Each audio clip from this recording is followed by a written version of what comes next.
Hello friends, कैसे हैं आप सभी लोग। उम्मीद है बहुत ही अच्छे होंगे। तो चलिए आप लोगों सभी को स्वागत करता हूं ज्ञान सागर के जीके जीएस में। दोस्तों, आज का ये टेस्ट सीरीज का ये छठा टेस्ट है। ये बिहार दरोगा का स्पेशल को लेकर चलाया जा रहा है, लेकिन बिहार दरोगा स्पेशल के साथ साथ इसमें क्या है, बीएससी सीजीएल के लिए आने वाला वैकेंसी, उसके लिए रेलवे एनटीपीसी बीपीएससी सरसठी में आने वाला है। वेंचुरीमीटर से क्या मापा जाता है? तो वेंचुरीमीटर से क्या मापा जाता है, तो इसका आंसर हो जाएगा द्रवों के प्रवाह। वेंचुरीमीटर से क्या मापा जाता है, तो द्रव्य को प्रवाह को वेंचुरीमीटर से मापा जाता है। फिर क्वेश्चन आ जाएगा कि वायु के प्रवाह को क्या मापा जाता है, तो वायु के प्रवाह को एनीमोमीटर से मापा जाता है। किससे? एनीमोमीटर से। यानी प्रवाहित द्रव की मात्रा को किससे मापा जाता है, तो प्रवाहित द्रव की मात्रा को, यहाँ से क्वेश्चन पलट देगा कि प्रवाहित द्रव की मात्रा को किससे मापा जाता है, तो क्यूबिक मीटर से। किससे? क्यूबिक मीटर से प्रवाहित द्रव की मात्रा को मापा जाता है। यानी यहाँ से क्वेश्चन क्या निकला, इसका आंसर हो जाएगा वेंचुरीमीटर से क्या मापा जाता है, द्रव के प्रवाह को वेंचुरीमीटर से नापा जाता है। वायु के प्रवाह को किससे मापा जाता है, तो एनीमोमीटर से मापा जाता है।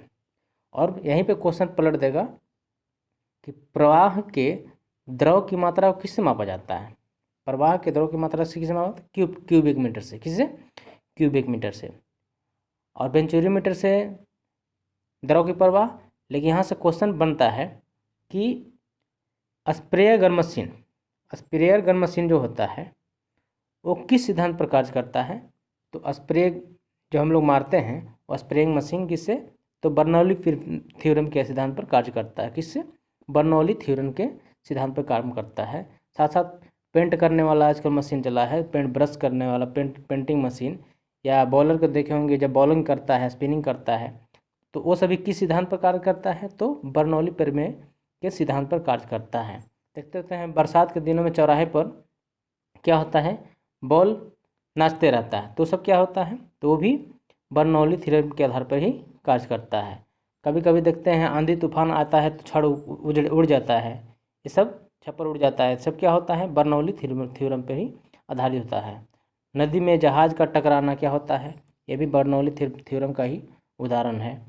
फिर क्या होता है कि देखते हैं कि हेलीकॉप्टर जब उड़ाने से पहले क्या होता है, वो पंखा को नचाता है। हवाई जहाज़ को टेक ओवर करने से पहले क्या होता है, घिरनी को नचाया जाता है। ये सभी क्या होता है, बर्नौली थ्योरम के आधार पर ही डिपेंड करता है। तो उम्मीद है यह क्वेश्चन समझ में आ गया होगा। चलते हैं नेक्स्ट क्वेश्चन पे। किसी वस्तु का संवेग, तो किसी वस्तु का संवेग पर क्या प्रभाव पड़ता है, तो इसमें क्या होता है, तो द्रव्यमान और वेग दोनों पर निर्भर करता है। यानी P बराबर क्या होता है, मोमेंटम बराबर एम एफ। तो इसका क्या होता है, द्रव्यमान एवं वेग दोनों होता है। यानी P बराबर एम भी, मास इंटू द्रव्यमान इंटू वेग। तो इसका आंसर हो जाएगा ऑप्शन नंबर सी। लेकिन यहाँ से क्वेश्चन होता है कि P बराबर एम भी अगर मास को दुगना कर देते हैं और ये क्या होता है, वेग को आधा कर देते हैं, तो इस पर क्या प्रभाव पड़ेगा, तो इस पर कोई प्रभाव नहीं पड़ता है।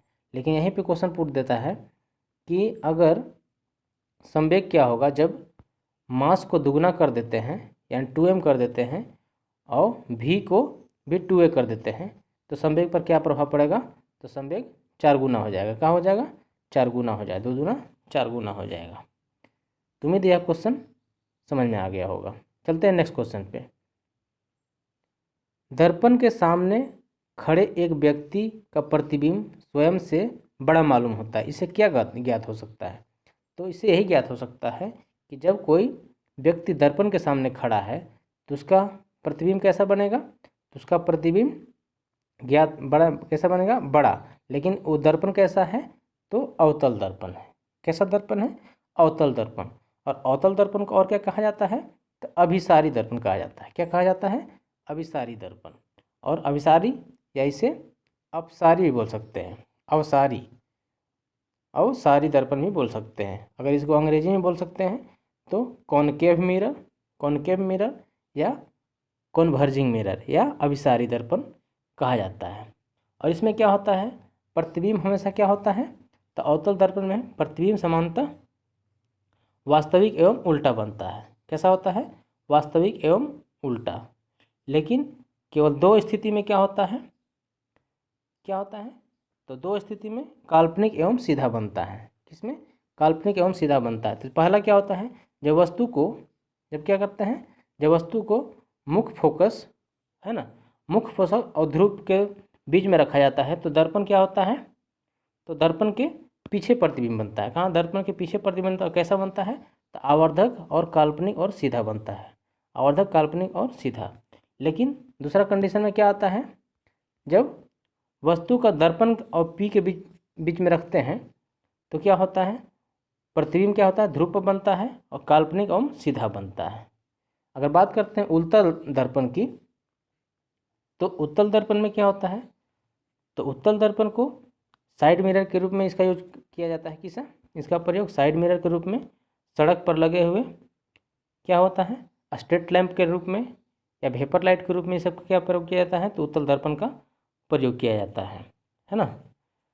क्योंकि इसका परावर्तक क्षेत्रफल क्या होता है? तीव्र मोड़दार वाले क्षेत्रों पर लगाया जाता है। यानी कहने का मतलब कि इसका उपयोग कहाँ कहाँ? साइड मिरर, सड़क पर लगे हुए लैंप, वेपर लाइट और पर्वतीय क्षेत्र में, जो अगर मान पर्वतीय क्षेत्र में, मोड़दार क्षेत्रों में क्या होता है? इसे यूज किया जाता है। तीव्र मोड़दार वाले क्षेत्रों में इसका प्रयोग किया जाता है। चलते हैं नेक्स्ट क्वेश्चन पे। अदरक एक तना है न कि जड़। क्या है? अदरक एक तना है न कि जड़। क्यों? क्योंकि इसका आंसर हो जाएगा ऑप्शन नंबर बी, क्योंकि इसमें पर्व एवं पर्व संधियाँ पाए जाते हैं। क्या होता है? जमीन के अंदर तो बनते हैं, लेकिन क्या होता है? पर्व एवं पर्व संधियाँ पाए जाते हैं। इसको अंग्रेजी में नोड एवं इंटरनोड बोला जाता है। नोड एवं इंटरनोड कहा जाता है। अगर बात करते हैं अदरक से, तो अदरक से हम 3 क्वेश्चन निकालेंगे। कौन कौन? तो अदरक क्या है? तो अदरक मूल रूप से एक तना है न कि जड़। अदरक क्या है? तना है, इसमें नोड एवं इंटरनोड पाया जाता है। अगर बात करते हैं तो तना से हम कितना क्वेश्चन निकालेंगे? तो अदरक भी क्या है? तना है। हल्दी भी क्या है? तना है। लेकिन जड़ की अगर बात करें तो कौन सा जड़ है? तो इसका आंसर हो जाएगा टेप रूट। कौन सा जड़? Tap root. क्या? मूसला जड़ का ये उदाहरण है। जड़ नहीं बल्कि टेप रूट, मूसला जड़ का ये उदाहरण है अदरक। और मूसला जड़ में कौन कौन सा आता है? 3 चीज़ें। कौन कौन? सबसे पहला आता है अदरक। सबसे पहला क्या आता है? अदरक एवं हल्दी। दूसरा क्या आता है? आलू। और तीसरा क्या आता है? प्याज एवं लहसुन। और चौथा क्या आता है? ओल एवं अरबी। तो अदरक और हल्दी क्या है? ये प्रकंद है। अदरक क्या है? एक प्रकंद है जिसको अंग्रेजी में राइजोम कहा जाता है। आलू क्या होता है? तो आलू कंद होता है जिसको अंग्रेजी में ट्यूबर बोला जाता है। कभी क्वेश्चन यहाँ से पूछ देता है कि आलू किसके अंतर्गत आता है? तो आलू कंद के अंतर्गत आता है, न कि प्रकंद। प्याज एवं लहसुन के किसके अंदर आते हैं? तो शल्य के अंदर। प्याज एवं लहसुन सल के अंदर। प्याज एवं लहसुन सल के अंदर, जिसको बल्बिस अंग्रेजी में बोला जाता है, बल्बिस, है ना। अब प्याज एवं लहसुन में तीखा गंध किसके कारण? सल्फर के कारण। किसके कारण? सल्फर के कारण इसका गंध होता है। चौथा आता है इसमें ओल एवं ओरबी। चौथा इसमें ओल एवं ओरबी, धन कंद, इसको कोर्ट में अंग्रेजी में बोला जाता है। ये सभी क्या है? भूमिगत तना का उदाहरण है। कहाँ? भूमिगत तना का रूपांतरित रूप है, जो भोजन संचय के कारण क्या होता है? फूलकर मोटा हो जाता है। और फिर यहाँ से क्वेश्चन बनता है कि तुर्क रूप और शंकु रूप और कुंभ रूप, इसमें क्या क्या उदाहरण पूछा जाता है? कि फ्यूजीफॉर्म अंग्रेजी में होता है फ्यूजीफॉर्म, इसको हिंदी में बोलते हैं तुर्क रूप, है ना।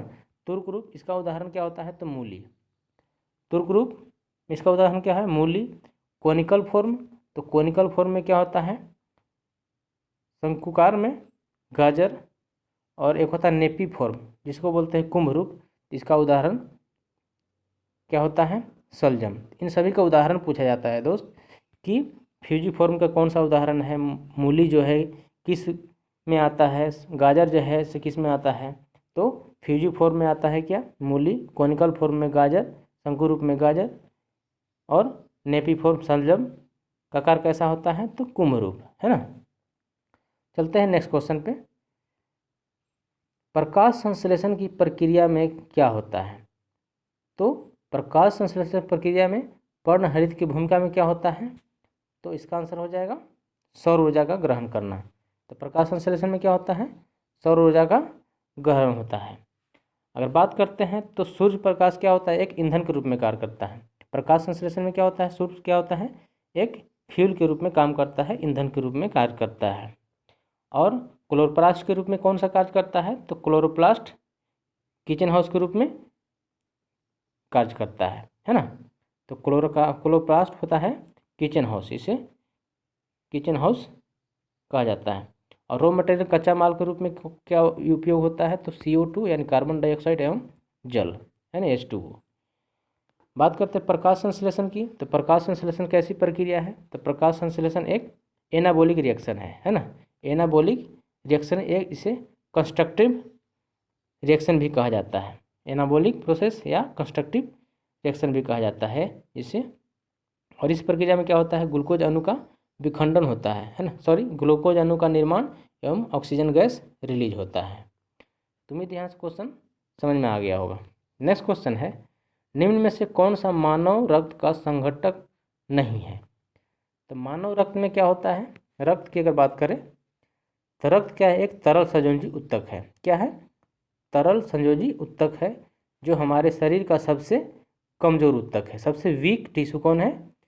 रक्त है। सबसे कमजोर उत्तक रक्त। और सबसे मजबूत उत्तक कौन होता है? तो बोन होता है ना। सबसे मजबूत उत्तक बोन और सबसे कमजोर उत्तक रक्त। तो रक्त से क्वेश्चन हम निकालेंगे। तो रक्त में क्या होता है? दो पदार्थ होते हैं। कौन सा होता है? रक्त में दो पदार्थ होते हैं। एक तरल पदार्थ है ना, एक होता है ठोस कण, है ना। ठोस कण यानी सॉलिड पार्टिकल। तो तरल पदार्थ और ठोस पदार्थ में क्या होता है? तो तरल पदार्थ के रूप में प्लाज्मा होता है। क्या होता है? प्लाज्मा, जो कुल रक्त का कितना प्रतिशत होता है? तो 55 से 60% होता है।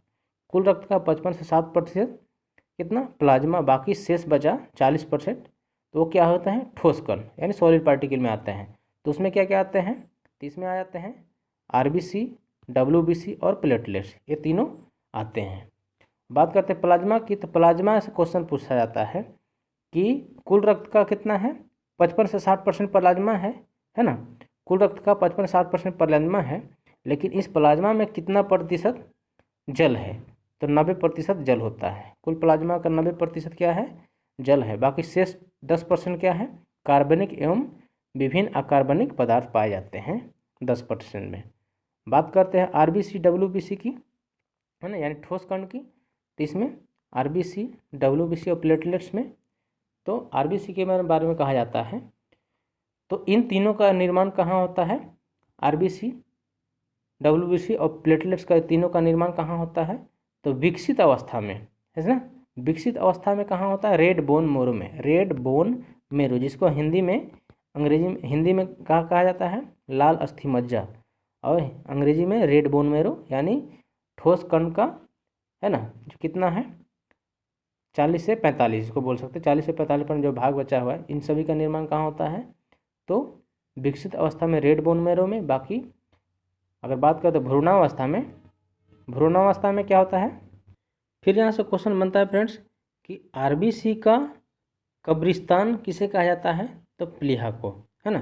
RBC का कब्रिस्तान किसे कहा जाता है? प्लीहा को, है ना। इसे स्प्लीन भी बोला जाता है। स्प्लीन, इसे इमरजेंसी ब्लड बैंक भी कहा जाता है। क्या कहा जाता है? इमरजेंसी ब्लड बैंक भी कहा जाता है। चलते हैं, तो इसका आंसर आपको पता हो गया होगा कि इसका आंसर कौन सा होगा। तो इसका आंसर हो जाएगा DNA, यानी रक्त में इसका क्या क्या है? तो प्लाज्मा है, RBC, प्लेटलेट सभी हैं, लेकिन DNA की कहीं चर्चा नहीं है। तो उम्मीद है यह क्वेश्चन समझ में आ गया होगा। चलते हैं नेक्स्ट क्वेश्चन पे। बहुउद्देशीय नदी घाटी परियोजना का आधुनिक मंदिर का किसे कहा जाए, यानी किसने कहा था? तो इसका आंसर हो जाएगा जवाहरलाल नेहरू। यानी बहुउद्देशीय नदी घाटी परियोजना का आधुनिक भारत का मंदिर किसने कहा? तो इसका आंसर है जवाहरलाल नेहरू ने, है ना। अगर बात करते हैं तो भारत की पहली बहुउद्देशीय नदी घाटी परियोजना का शुरुआत कब हुआ था? तो 1948 में। कब? 1948 में। किस नदी पर? तो दामोदर नदी पर दामोदर नदी घाटी परियोजना की शुरुआत किया गया था। कहाँ पे?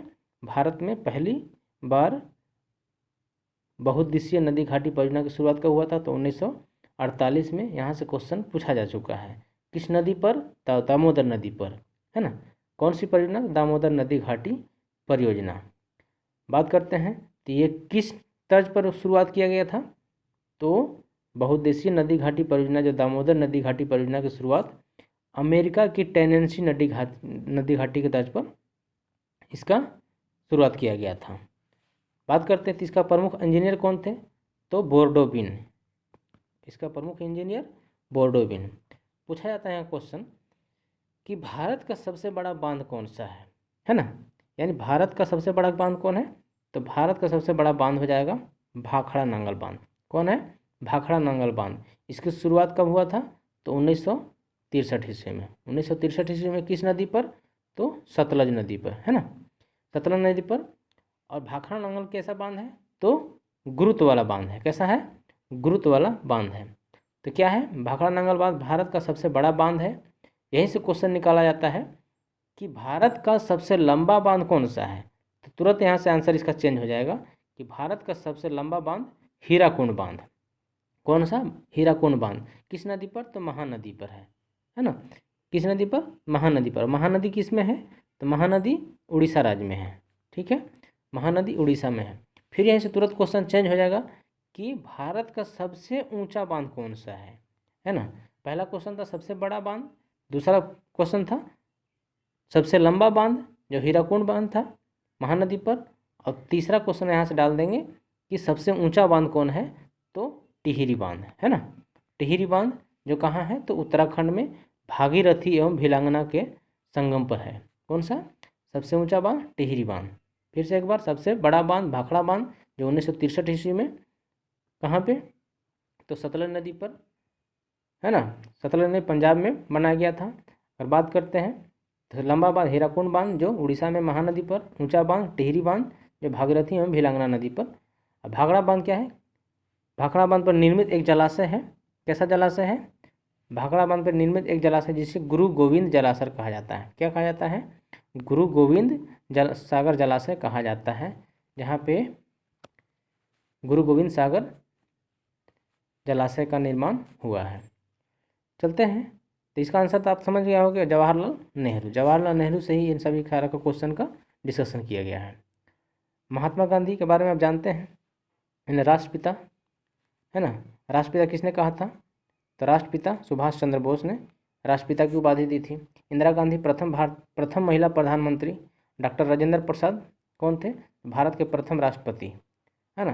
भारत के प्रथम राष्ट्रपति और संविधान सभा के प्रथम अस्थायी अध्यक्ष भी डॉक्टर राजेंद्र प्रसाद ही थे।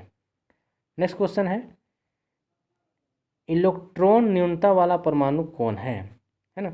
यानी इलेक्ट्रॉन न्यूनता वाला परमाणु क्या है? तो दोस्तों इलेक्ट्रॉन में क्या होता है? एक पॉजिटिव होता है। इलेक्ट्रॉन में क्या होता है? नेगेटिव। प्रोटॉन में पॉजिटिव। बात करते हैं कि अगर कोई पॉजिटिव परमाणु अगर निकालता है तो क्या होता है? धनवान बन जाता है। और कोई अगर एक इलेक्ट्रॉन ग्रहण करता है तो क्या होता है? ऋणी बन जाता है। तो हमारा क्वेश्चन है इलेक्ट्रॉन न्यूनता वाला परमाणु, यानी न्यूनता वाला परमाणु यानी जिसके पास प्रोटॉन है वो कमी करना चाहता है तो कैसा होगा? वो धनायन बनेगा। कैसा होगा? धनवान बन जाएगा। इसका ऑप्शन नंबर बी आंसर हो जाएगा।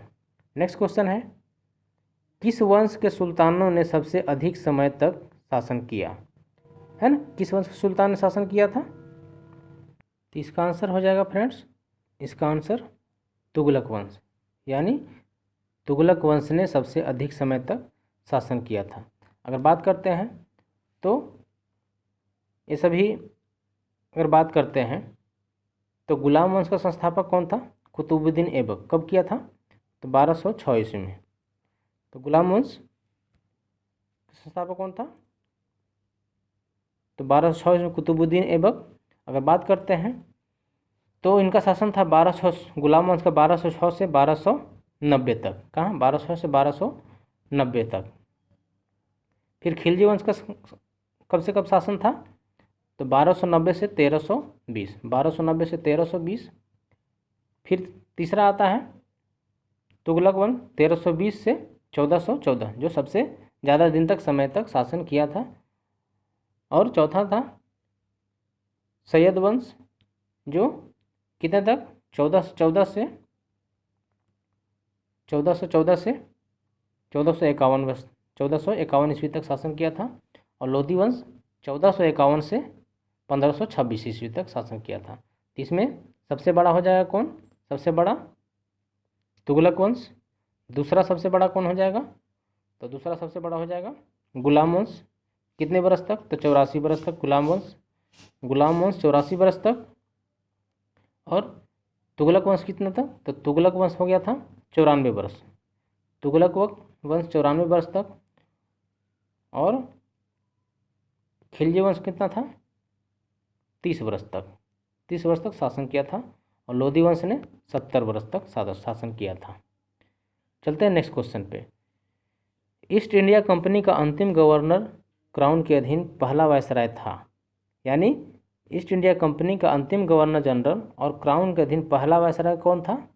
तो लॉर्ड कैनिंग। कौन था? लॉर्ड कैनिंग गवर्नर था। इसका आंसर हो जाएगा लॉर्ड कैनिंग। अगर बात करते हैं लॉर्ड कैनिंग से, तो इसके बारे में क्या है? तो 1858 चार्टर एक्ट के तहत क्या होता है?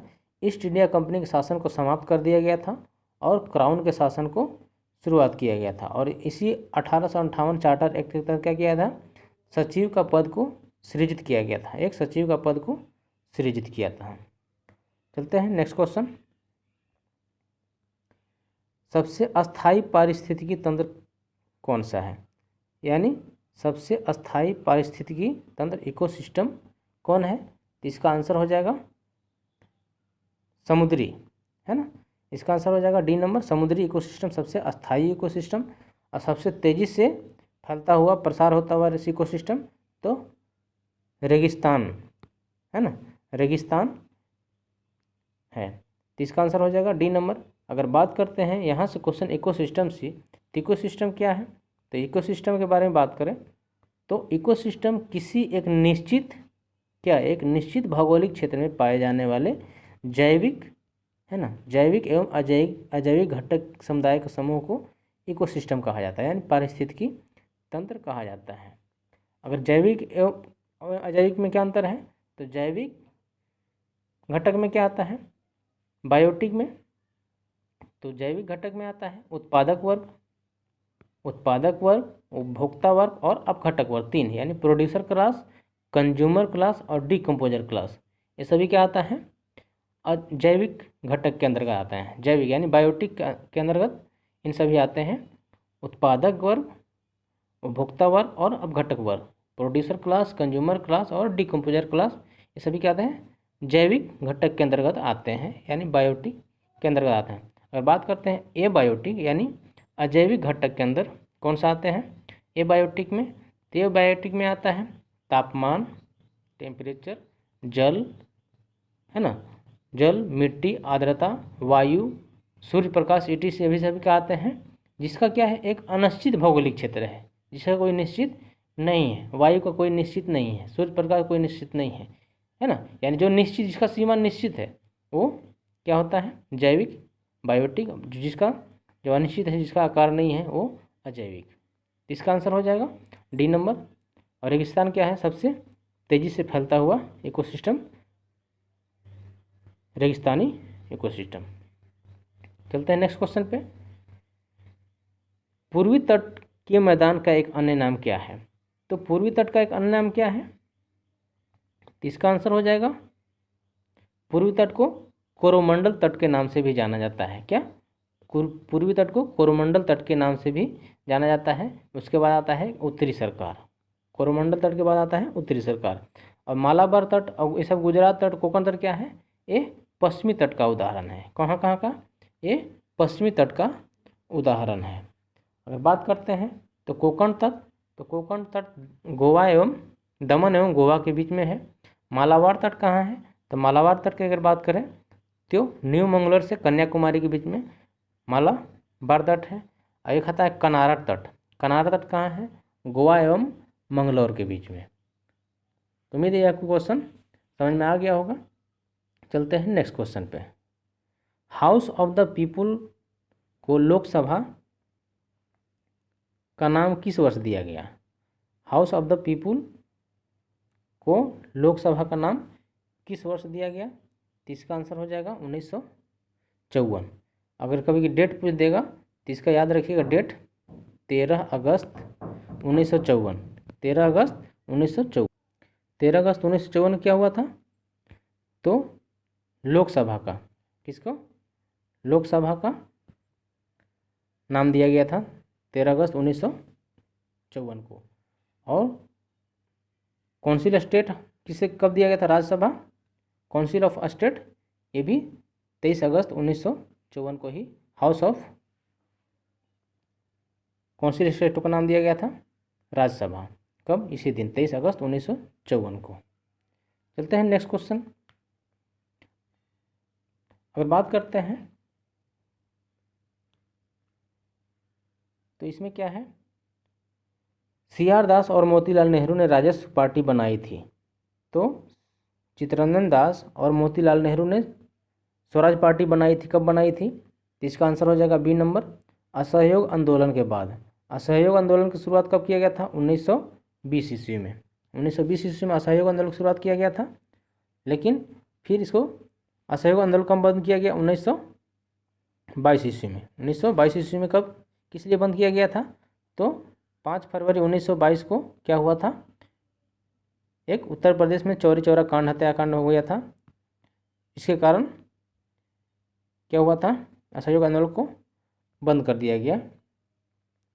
फिर क्या हुआ? इसके बाद क्या हुआ था? चित्तरंजन दास और मोतीलाल नेहरू ने क्या किया था? एक पार्टी बनाई थी, स्वराज पार्टी। तो असहयोग आंदोलन के बाद ही बना था।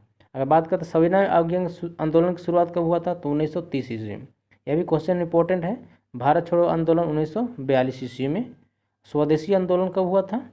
तो स्वदेशी आंदोलन हुआ था 1905 ईस्वी में, है ना। स्वदेशी आंदोलन 1905 ईस्वी में। चलते हैं नेक्स्ट क्वेश्चन पे। एकाधिकार की सीमांत आय होती है। तो एकाधिकार की सीमांत आय कैसी होती है?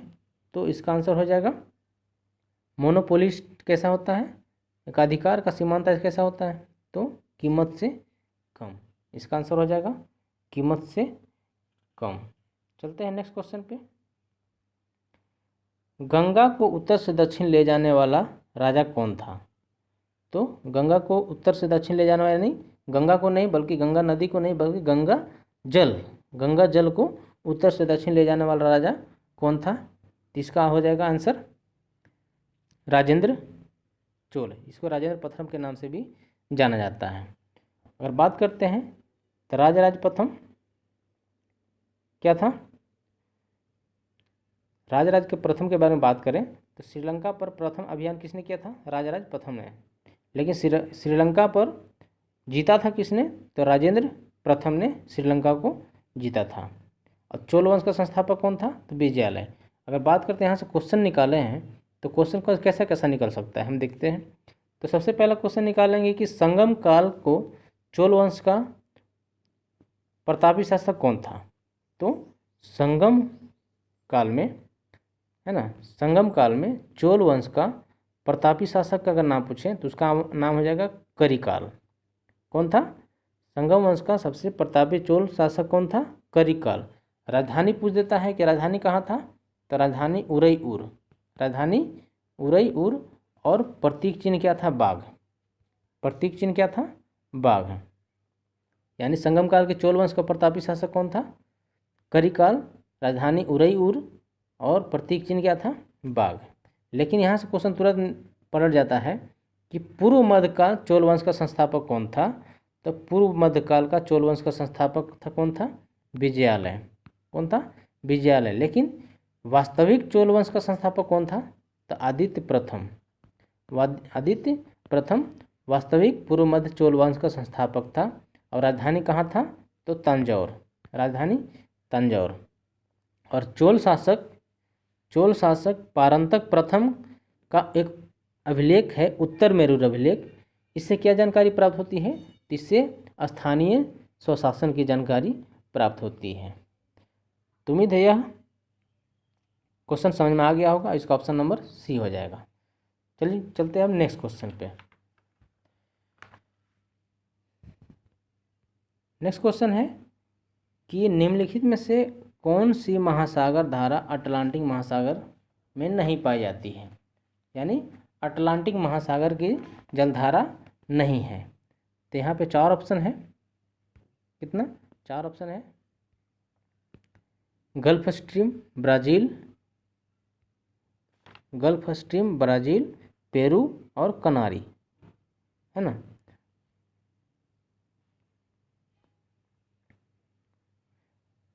तो यहाँ से अगर क्वेश्चन निकालें तो यहाँ से अगर बात करते हैं अटलांटिक की, तो अटलांटिक की कौन कौन सी जलधारा है?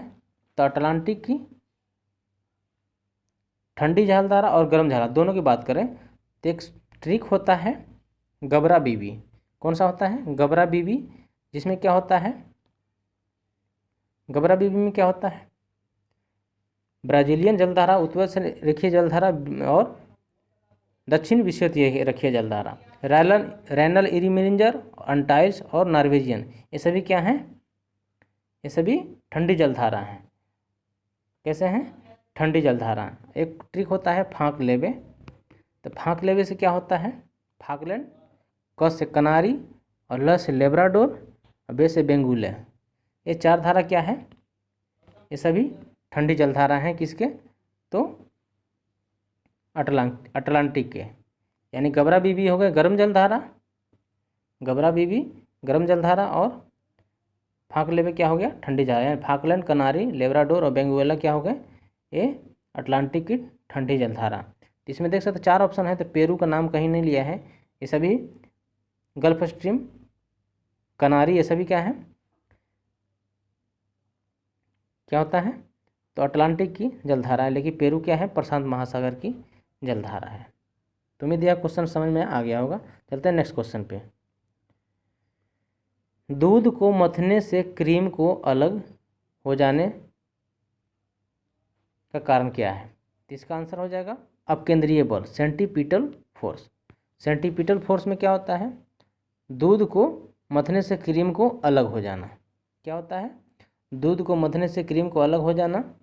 और क्या होता है? वॉशिंग मशीन देखते होंगे। वॉशिंग मशीन किस सिद्धांत पर कार्य करता है?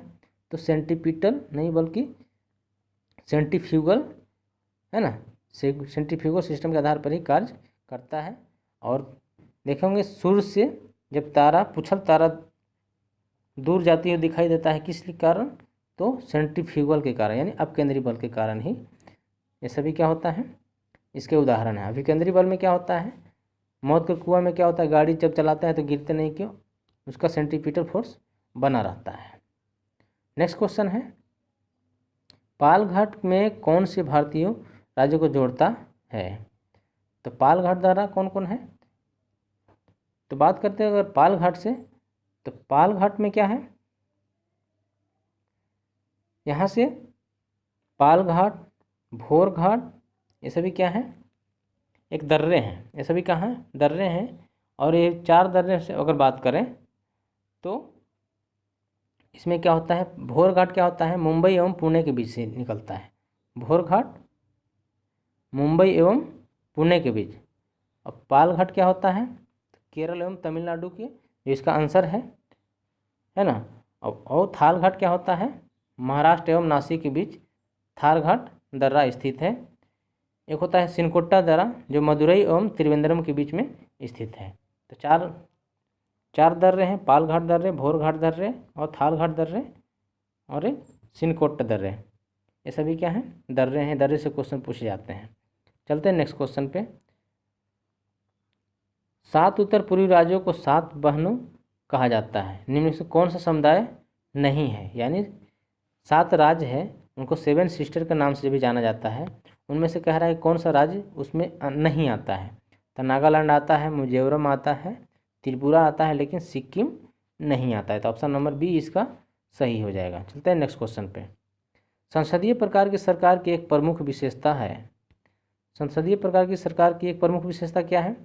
तो संसद के प्रति मंत्रिपरिषद का सामूहिक उत्तरदायित्व इसका आंसर हो जाएगा। क्या हो जाएगा? संसद के प्रति मंत्रिपरिषद का सामूहिक उत्तरदायी संसदीय प्रकार की सरकार की एक प्रमुख विशेषता है। चलते हैं नेक्स्ट क्वेश्चन पे। किस लड़ाई ने मोहम्मद गौरी के लिए दिल्ली का क्षेत्र खोल दिया? तो किसकी लड़ाई हुआ था? तो तराइन का दूसरी लड़ाई या द्वितीय युद्ध बोल सकते हैं, है ना। इसी लड़ाई के कारण क्या होता है, मोहम्मद गौरी का दिल्ली का क्षेत्र खोल दिया था। इसी में क्या होता है, पृथ्वीराज चौहान और मोहम्मद गौरी के बीच लड़ाई हुआ था, जिसमें पृथ्वीराज चौहान हार गए थे और क्या हुआ था, मोहम्मद गौरी की जीत हुई थी। ये कब लड़ाई हुआ था? तो 1192 में। दूसरा लड़ाई 1192 और यह हुआ था 1191 में। खानवा का युद्ध कब हुआ था? तो 1927 में, सॉरी 1527 में। खानवा का लड़ाई, पानीपत का युद्ध 1526 में। किन के बीच? तो बाबर एवं इब्राहिम लोदी के बीच ये युद्ध हुआ था। चलते हैं नेक्स्ट क्वेश्चन पे। अवध के स्वायत्त राज्य के संस्थापक कौन था? तो अवध के स्वायत्त राज्य के संस्थापक कौन थे? तो इसका आंसर हो जाएगा अवध का सआदत खां। कौन हो जाएगा? सआदत खां। और चिनकलीज खान कहाँ का था? तो चिनकलीज खां हैदराबाद। यानी यहाँ से 4 क्वेश्चन निकालते हैं कि अवध, कर्नाटक, हैदराबाद और पश्चिम बंगाल। अगर अवध की बात करें तो सआदत खां था, है ना। अवध का सआदत खां, जिसे उर्फ बुरहान मुल्क के नाम से भी जाना जाता है। और कर्नाटक के नवाब कौन थे? तो कर्नाटक के थे सादुतुल्ला। हैदराबाद के निजामुल मुल्क, उसे चिनकलीज खां भी कहा जाता है। और स्वतंत्र बंगाल के संस्थापक कौन थे? तो मुर्शीद कुली खां। बंगाल के मुर्शीद कुली खां। तो उम्मीद है यह क्वेश्चन समझ में आ गया होगा। नेक्स्ट क्वेश्चन है, पेशवा का संस्थापक निम्नलिखित में से कौन था? तो पेशवा का संस्थापक किसे कहा जाता है?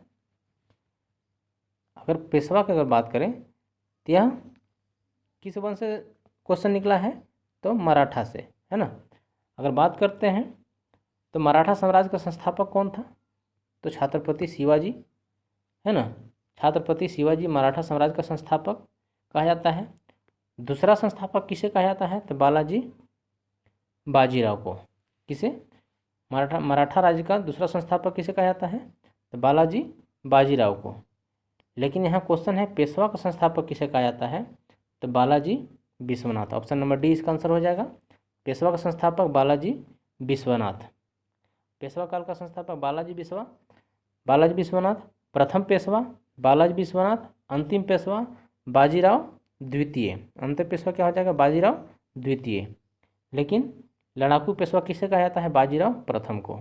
लड़ाकू पेशवा बाजीराव प्रथम, अंतिम पेशवा बाजीराव द्वितीय। उम्मीद है यहाँ से क्वेश्चन क्लियर हो गया होगा। चलते हैं नेक्स्ट क्वेश्चन पे। निम्नलिखित में से दिल्ली का पहला प्रभुत्व संपन्न सुल्तान कौन था? तो दिल्ली का पहला प्रभुसत्ता वाला संपन्न वाला सुल्तान कौन था? तो इसका आंसर हो जाएगा इल्तुतमिश। इसका आंसर कौन सा हो जाएगा? इल्तुतमिश। अगर बात करते हैं तो इन्होंने कब बगदाद से खलीफा का सुल्तान बनने का वैध प्राप्त किया था? तो 1229 ईस्वी में। कब? 1229 ईस्वी में बगदाद की खलीफा से सुल्तान की बनने का वैध प्राप्त किया था। इल्तुतमिश कहाँ कहा जाता है? तो गुलाम वंश का वास्तविक संस्थापक गुलाम वंश को कहा जाता है, जबकि गुलाम वंश का संस्थापक कुतुबुद्दीन ऐबक को कहा जाता है ना। कुतुबुद्दीन ऐबक को और अलाउद्दीन खिलजी को क्या कहा जाता है? तो खिलजी वंश का संस्थापक अलाउद्दीन खिलजी, लेकिन जलालुद्दीन खिलजी था। लेकिन खिलजी को किसने क्या किया था? तो इन्होंने एकतादारी प्रथा को बंद कर दिया था, है ना। एकतादारी प्रथा चलता था, उसमें बाजार नियंत्रण प्रणाली को लागू किया था अलाउद्दीन खिलजी ने। यानी भूमि के बदले में नगद वेतन देना चालू किया था अलाउद्दीन खिलजी ने, है ना।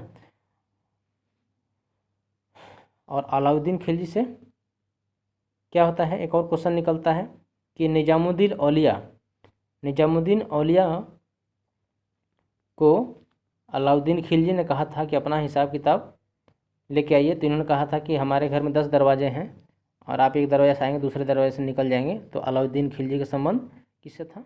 तो अलाउद्दीन खिलजी का संबंध निजामुद्दीन औलिया से था। और साथ साथ में गयासुद्दीन तुगलक का भी संबंध निजामुद्दीन औलिया से है। निजामुद्दीन औलिया को क्या कहा था? निजामुद्दीन औलिया ने क्या कहा था गयासुद्दीन तुगलक को? हुजो दिल्ली दूर अस्त, यानी दिल्ली अभी दूर है, तो निजामुद्दीन औलिया ने ही कहा था गयासुद्दीन तुगलक को। चलते हैं नेक्स्ट क्वेश्चन पे। कृष्णदेव राय की पुस्तक के लेखक कौन थे? तो कृष्णदेव राय ने कौन सी पुस्तक लिखी थी? तो इसका आंसर हो जाएगा अमुक्त माल्यद। कौन हो जाएगा? अमुक्त माल्यद। एक होता है जामवती कल्याणम, जामवती कल्याणम। तो अमुक्त माल्यद किस भाषा में लिखा गया था? तो तेलुगु भाषा में। अमुक्त माल्यद तेलुगु भाषा में, जबकि जामवती कल्याणम संस्कृत भाषा में कृष्णदेव राय द्वारा लिखा गया था, है ना। इसका आंसर हो जाएगा डी नंबर। मिताक्षरा के लेखक विज्ञानेश्वर, है ना, विज्ञानेश्वर। राजतरंगिणी के लेखक कल्हन, है ना। और कर्पूर मंजरी कौन होता है? राजशेखर। इसका आंसर हो जाएगा राजशेखर। तो उम्मीद है यह क्वेश्चन समझ में आ गया हो। चलते हैं नेक्स्ट क्वेश्चन पे। वस्तु के मूल्य में अधिक परिवर्तन होने से उसकी मांग में परिवर्तन नहीं होता है। तो वस्तु के मूल्य में अधिक परिवर्तन होने से उसकी मांग में परिवर्तन नहीं होता है। यह कैसी मांग है? तो इस पे पहले अगर बात करते हैं तो इसमें 4 प्रकार का होता है। मांग में परिवर्तन अधिक, है ना, मांग में परिवर्तन अधिक और मूल्य में परिवर्तन कम। यानी मूल्य में थोड़ा परिवर्तन, पहला यहाँ अगर निकाल लेते हैं तो मूल्य में परिवर्तन थोड़ा, लेकिन मांग में परिवर्तन अनंत हो जाता है। तो कैसा हो जाता है? पूर्णतः लोचदार। कैसा होता है? पूर्णतः लोचदार। और मूल्य में परिवर्तन की तुलना मांग में थोड़ा अधिक होता है तो क्या होता है? लोचदार होता है। कैसा होता है? लोचदार या सापेक्षिक लोचदार कहा जाता है। और मूल्य में कुछ भी परिवर्तन किंतु मांग में कुछ भी परिवर्तन नहीं, पूर्णतः बेलोचदार। फिर यहाँ से निकलता है कि मांग में परिवर्तन की तुलना में मांग में परिवर्तन थोड़ा कम तो सापेक्षिक बेलोचदार। तो यह क्या कह रहा है? वस्तु के मूल्य में अधिक परिवर्तन, वस्तु के मूल्य में अधिक परिवर्तन और मांग में परिवर्तन नहीं होता है तो कैसा होता है? पूर्णतः बेलोचदार। कैसा होता है? पूर्णतः बेलोचदार। नेक्स्ट क्वेश्चन है शीशा क्या बोलते हैं? नेक्स्ट, प्रकाश तरंगे। प्रकाश तरंगे कैसा है? तो प्रकाश तरंगे एक विद्युत चुंबकीय तरंगे हैं। कैसा है? प्रकाश तरंगे एक विद्युत चुंबकीय, ऑप्शन नंबर सी सही हो जाएगा, है ना। चलते हैं नेक्स्ट क्वेश्चन पे। पृथ्वी के सबसे नज़दीक कौन सा तारा है? तो पृथ्वी के सबसे नज़दीक तारा की अगर बात करें तो सूर्य। दूसरा सबसे तारा तो अल्फा सेंचुरी। नेक्स्ट क्वेश्चन है केल्विन स्केल में मानव शरीर का समान तापमान कितना होता है? तो केल्विन स्केल में मानव शरीर का समान तापमान कितना होता है? तो 310 केल्विन। कितना होता है? 310 केल्विन। और डिग्री सेंटीग्रेड में 0 डिग्री सेंटीग्रेड 310 केल्विन होता है। नेक्स्ट क्वेश्चन है निम्नलिखित में से कौन बड़े शहरों के वायु को प्रदूषित करता है? तो शहरों में वायु को प्रदूषित कौन से करता है? इसका आंसर हो जाएगा लेड, यानी शीशा। शीशा के कारण प्रभावित होता है। शीशा से प्रभावित अंग कौन सा होता है? क्वेश्चन पूछा जाएगा शीशा से प्रभावित अंग कौन सा है? तो मस्तिष्क, है ना, जिसके कारण क्या होता है? तनाव होता है, चिड़चिड़ापन होता है, अनिद्रा, वैसे भी सभी रोग कैसे होते हैं? मस्तिष्क से जुड़ा हुआ है, यानी शीशा से प्रभावित अंग मस्तिष्क। नेक्स्ट क्वेश्चन है मैगेलन जलडमरू मध्य स्थित है। तो मैगेलन जलडमरू मध्य स्थित कहाँ है? तो दक्षिणी अमेरिका के दक्षिणी छोर पर। ऑप्शन नंबर डी इसका आंसर हो जाएगा। दक्षिणी अमेरिका के दक्षिणी छोर पर क्या है? मैगेलन जलसंधि स्थित है। अलग किसको करता है? तो टेरा डिल फ्यूगा द्वीप और फाकलैंड द्वीप को अलग करता है, जबकि दक्षिणी अटलांटिक महासागर और दक्षिणी प्रशांत महासागर को जोड़ता है। नेक्स्ट क्वेश्चन में चलते हैं परमाणु पापुमणम जल विद्युत परियोजना स्थित है। तो पापुमणम जल विद्युत परियोजना कहाँ है? तो अरुणाचल प्रदेश में, है ना, अरुणाचल प्रदेश में। नेक्स्ट क्वेश्चन है किसके शासनकाल में राजकीय धर्म इस्लाम समाप्त किया गया? तो राजकीय धर्म इस्लाम को कब समाप्त किया गया था? तो अकबर के शासनकाल में, है ना। अकबर के शासनकाल में इस्लाम धर्म को समाप्त किया गया और इलाही धर्म को शुरुआत किया गया था। इलाही धर्म को 1582 ईस्वी में शुरुआत किया गया था और इलाही संवत 1583 ईस्वी में एक संवत भी जारी किया था। नेक्स्ट क्वेश्चन है, गुप्त साम्राज्य का संस्थापक कौन था? तो गुप्त साम्राज्य का वास्तविक संस्थापक किसे कहा जाता है? चंद्रगुप्त प्रथम को, लेकिन संस्थापक श्रीगुप्त को, है ना। श्रीगुप्त को गुप्त साम्राज्य का संस्थापक और वास्तविक संस्थापक चंद्रगुप्त प्रथम को कहा जाता है। नेक्स्ट क्वेश्चन है, फतेहपुर सीकरी किसने बनवाया था? तो फतेहपुर सीकरी किसने बनवाया था? अकबर ने। बात करते हैं तो कब बना था? तो फतेहपुर सीकरी को अकबर ने बनवाया था और 1569 ईस्वी में। कब गया था? 1569 ईस्वी में। और 1575 में क्या बनवाया था? 1575 में बुलंद दरवाज़ा इबादत खाना बनवाया था। किसने? गुजरात विजय के उपलक्ष्य में 1575 में बुलंद दरवाज़ा का निर्माण हुआ था और इबादत खाना का भी 1575 में ही निर्माण हुआ था। चलते हैं नेक्स्ट क्वेश्चन पे। युद्ध की घोषणा या शांति का फैसला करने में कानूनी रूप से सक्षम कौन होता है? युद्ध की घोषणा और शांति का फैसला करने में कानूनी रूप से सक्षम कौन होता है? संसद। कौन करता है? युद्ध की घोषणा और शांति का फैसला करने से कानूनी रूप से सक्षम कौन है? संसद। नेक्स्ट क्वेश्चन है, कुचिपुड़ी कहाँ का लोक नृत्य है? तो कुचिपुड़ी आंध्र प्रदेश का लोक नृत्य है ना। और कथकली कहाँ का है? तो कथकली केरल हो जाएगा। तमिलनाडु भारतनाट्यम और कर्नाटक में कौन सा है? यक्षगान और बोमडीला। नेक्स्ट क्वेश्चन है, राज्यसभा द्वारा अनुमोदन नहीं किए जाने के बावजूद निम्न प्रकार के विधेयकों में से कौन सा विधेयक कानून बन सकता है? तो क्या हो जाएगा? वित्त विधेयक। इसका आंसर हो जाएगा वित्त विधेयक। इसकी चर्चा कब है? 118 में। 118 में वित्त विधेयक की चर्चा है और 110 में धन विधेयक की चर्चा है। 117 में वित्त विधेयक की चर्चा है, या 17 हो जाएगा। नेक्स्ट क्वेश्चन है, विद्युत धारा का चुंबकीय प्रभाव किसने खोजा था? तो विद्युत धारा का चुंबकीय प्रभाव ऑर्स्टेड ने, जबकि रासायनिक प्रभाव फैराडे ने, है ना। रासायनिक प्रभाव फैराडे ने और ऊष्मीय प्रभाव जूल ने। यानी विद्युत धारा का चुंबकीय प्रभाव ऑर्स्टेड, डी नंबर आंसर हो जाएगा। रासायनिक प्रभाव फैराडे ने खोज किया था और जूल का ऊष्मीय प्रभाव ने खोज किया था। नेक्स्ट क्वेश्चन है, हिस्टोलॉजी में किसका अध्ययन किया जाता है? तो हिस्टोलॉजी में किसका क्या? तो ऊतक को यानी टिश्यू का अध्ययन हिस्टोलॉजी कहा जाता है।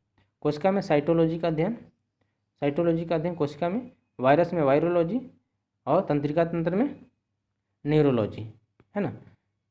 तो यह रहा 40 क्वेश्चन का डिस्कशन। अगर यह डिस्कशन अच्छा लगा है तो ज़रूर इस वीडियो को लाइक कीजिएगा। साथ में अगर इस चैनल पर नए हैं तो इस चैनल को सब्सक्राइब जरूर कर लीजिएगा। चलते हैं फिर नेक्स्ट टेस्ट सीरीज में मिलेंगे। तब तक कि आप सभी को इस वीडियो को देखने के बहुत बहुत धन्यवाद।